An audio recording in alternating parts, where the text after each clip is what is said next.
వచ్చినప్పుడు ఎప్పుడూ జాగ్రత్తగా పరిశీలనం చేసుకుంటూ ఉండాలి. అందుకే చెప్పింది, పూలదండ విడిచిపెట్టినట్టు విడిచిపెట్టడం నేర్చుకో. నీ అదుపులో ఉండాలి, ఊగిపోకూడదు. ఉత్తర క్షణం మళ్ళీ నువ్వు ఎలా ఉన్నావో అలా అయిపోగలిగితే నువ్వు కోపానికి వశుడు అయిపోలేదని గుర్తు. అలా కాకుండా ఊగిపోయారనుకోండి, మీరు కోపానికి వశుడైపోయాడని గుర్తు. అది అలా ఉండకుండా, ఆ హద్దు దాటకుండా చూసుకోకపోతే ఒక్కొక్కసారి వచ్చినటువంటి కోపం ప్రాణాంతకమై కూర్చుంటుంది.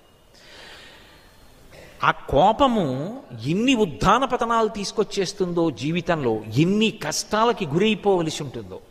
నిజంగా రామాయణంలో ఈ విషయాన్ని పరిశీలనం చేసినప్పుడు ఒక అద్భుతమూర్తి ఒక ఆయన ఉన్నారు, మహానుభావుడు.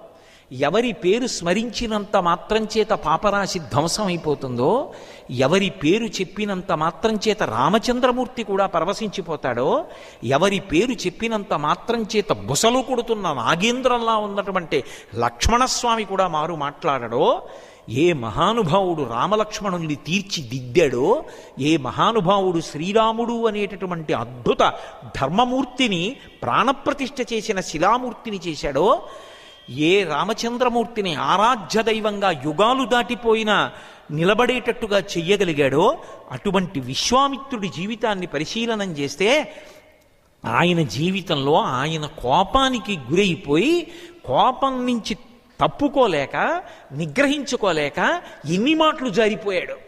అందుకే రామకృష్ణ పరమహంస అద్భుతమైన ఉపమానం చెప్తుండేవారు. పిల్లలు ఆడుకుంటుండేవారు కలకత్తాలో. వాళ్ళ మధ్యలోంచి ఒక ఉడుము ఒకటి వెళ్ళి ఓ పక్కన ఉన్న ఓ శిథిలమైపోయిన గోడ ఎక్కుతూ ఉండేది. ఆ బల్లి ఎక్కినట్టు ఎక్కుతుంది ఉడుము, దానికి అది లక్షణం. పిల్లలు చూశారు, ఈ ఉడుము రోజు టకటక గోడ ఎక్కేస్తుంటుంది, మళ్ళీ దిగి వస్తూ ఉంటుంది, ఎప్పుడో ఆడుకుంటూ ఉంటుంది, మళ్ళీ వెడుతూ ఉంటుంది.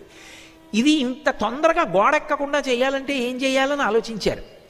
వాళ్ళు ఏం చేశారంటే ఓ పెద్ద రాయికో దానికి తాడు కట్టుకుని సిద్ధం చేసుకున్నారు. ఓ రోజు ఉడుము వచ్చింది, 10 మంది కలిసి ఉడుమునట్టు ఉన్నారు.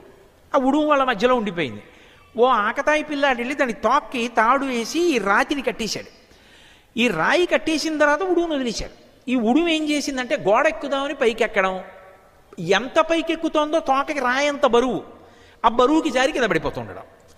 ఇక ఉడుము ఎప్పుడూ పైకి ఎక్కలేకపోయింది, ఎందుకంటే దాని తోక బరువు.